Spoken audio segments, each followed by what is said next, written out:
Alright guys, a quick one. Here, I'll detail how to enable developer mode on Samsung Galaxy A54 5G. So if at the end of this you find this offer informative, please don't forget to like and then subscribe. Now the first one to do is go ahead and open the settings application. On the settings page, scroll down, locate and click on about phone.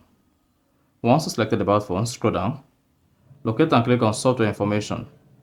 On the software information page, you want to locate build number and click this 7 times. And on the 7th times, you'll be prompted to type in your Samsung PIN or draw your pattern if you're using pattern. Now go ahead, type in your PIN and click on continue. Then you should see developer mode has been enabled. If you hit the back button once, go to the main settings page, then beneath about, then you should see the developer options enabled. You can now go ahead, open the developer options, and then you're good. So that's exactly how to enable developer options on Samsung Galaxy A54 5G. So if you found this offer informative, please don't forget to like and then subscribe.